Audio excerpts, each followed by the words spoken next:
During World War II, the Allies were experiencing heavy losses of their bombers over Germany. And the problem that was so pervasive that they were in danger of actually losing the war because of it. Well, they had a couple of problems they needed to contend with. The first one is that they couldn't look at those planes that had failed in their runs because those planes, unfortunately, were in the Atlantic or shot down in Germany or somewhere else that they simply couldn't recover or retrieve any of the planes to do any sort of post-mortem analysis. So as a result, all they were left with were those planes that did make it back. So they started studying, if you will, the flight patterns or flight routes that they were taking. They started studying and analyzing and questioning the pilots. They looked at the planes themselves, and to no avail, because they tried different routes, they tried different pilots, and what they realized is that the problem was not in the failures that they were looking for. And in fact, it should have been somewhere else. And the proof of the matter came to light when they spoke to a man by the name of Abraham Wald, who was a fairly well-known mathematician and very advanced in his thinking.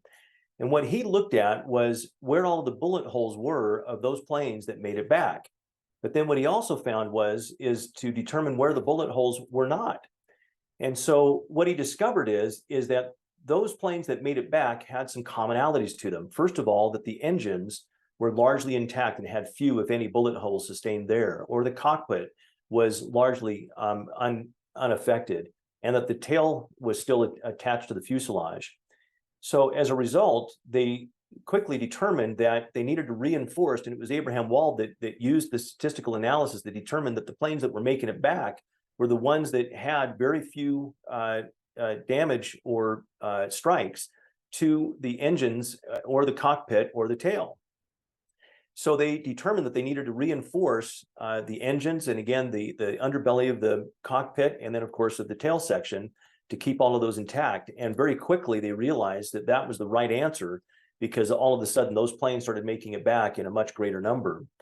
Well, if you will, that's kind of the essence of what we would call a success profile or an outcome archetype. An archetype being or meaning just simply what is an ideal example of something.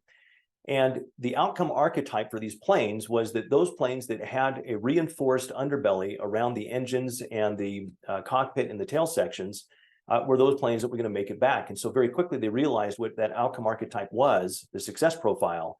The net result of that, of course, is that the tides changed, and of course the Allies did ultimately win the war. If you might take a look at this particular analysis, and let me just kind of walk you through the thought here.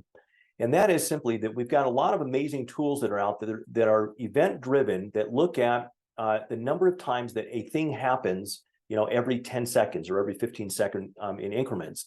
And then they'll display that on a chart in a time series that then says, okay, here's what's happening, on a fairly regular basis. These tools can bubble up. If somebody's staring at that data, these tools can do an excellent job at bubbling up, if you will, anomalies or what's different. But unfortunately, it doesn't provide a lot of direction or insight as to therefore what you need to do about it, if anything. So in other words, these tools will provide or give you a list of things that look different, but they cannot give you specific instruction about where the problems are, or more importantly, what needs to be done about them. So what if there were a tool that used these outcome archetypes that could identify which issues or what things are not only different, but are actually causing a problem and therefore need or in need of a greater analysis and more detail? Well, that's what we then call, if you will, outcome-centric guidance. But it needs to start with this notion of an outcome archetype to help identify what needs to be worked on and therefore needs the most attention and in the most immediate fashion, because it'll have the biggest impact either on your digital estate.